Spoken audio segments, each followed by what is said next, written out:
1 Samuel chapter 1 verse 18. And she said, let the servant find favor in your sight.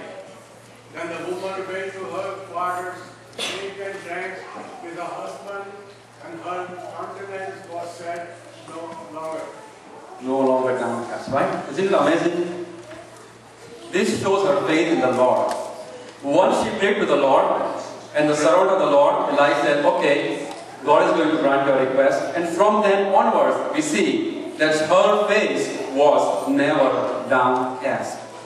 So this means that before, her face used to be always downcast. She was sad because she had no children. But once she got the words from the Lord that your request is going to be granted, her face was never downcast. This shows the faith in the Lord. You know, when we have faith, we don't trust in impossible things.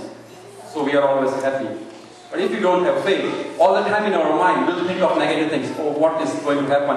Oh, this happened. Oh, they prayed for me, but this is not happening. What's the reason? You know, that are all the signs of not having faith in the Lord. But here we see Hannah's face was not downcast, thenceforth. Such amazing. Her name was favored. She was loved by her husband. She was a godly woman. Her intention for children was that her children may be used by the Lord. And another, she was a great woman of faith. Such amazing, isn't it?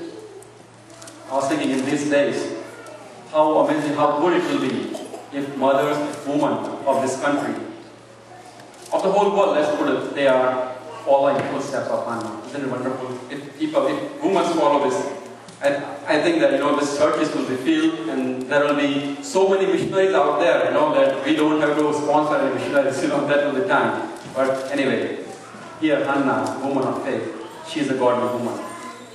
Now, another thing I'm going to lead your attention is, what was her name? When Hannah gave birth, let's see, this is a very interesting thing. Verse number, it says that 19 and 20. Can somebody read verse 20? And in due time, Hannah conceived and bore a son, and she called his name Samuel, for she said, I have asked him of the Lord. Oh, such a wonderful thing. I have asked him from the Lord. I think this was in India when I was small. Somebody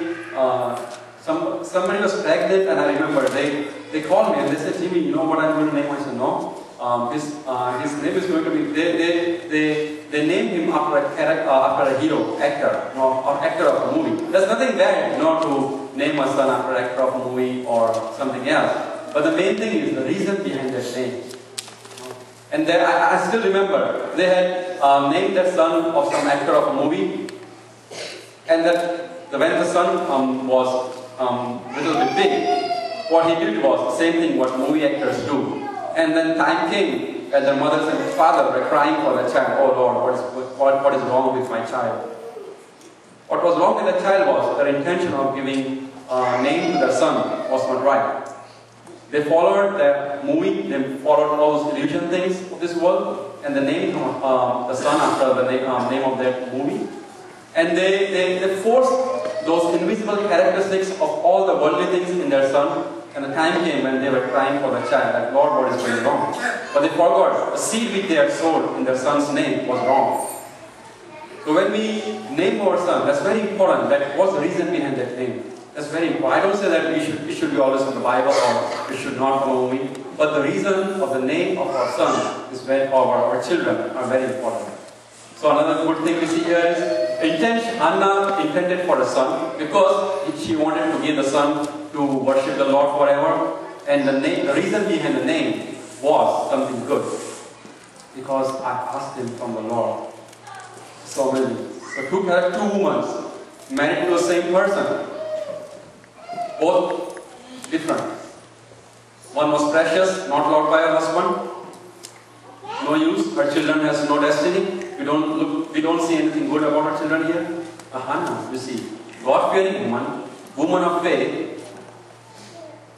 loved by her husband, had favor in the eyes of the Lord. She was calm, she was quiet, not a nagging wife. This is the characteristic of a good woman. And Panina, exactly opposite.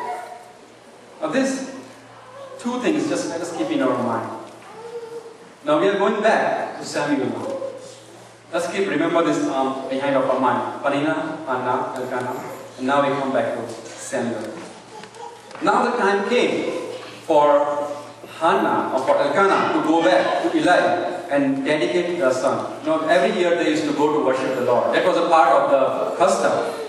But here we see that Hannah said that I am not, verse 23, she didn't take Samuel with him. Can somebody read verse 23 please? Verse 22 and 23, sorry. But Hannah did not go up, for she said to her husband, as soon as the child is weaned, I will bring him, that he may appear in the presence of the Lord, and abide there forever. Then after her husband said to her, do what seems best to you. Wait until I bring him, only may the Lord establish his word.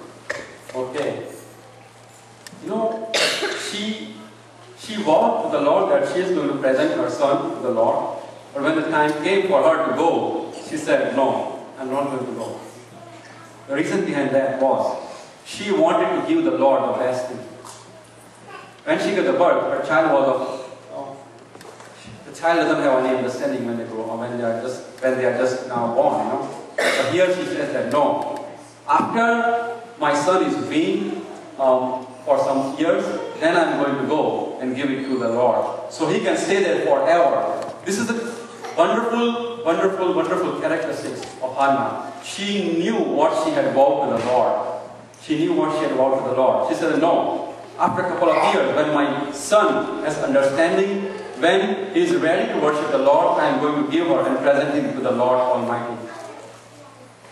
This is the vow of Hannah.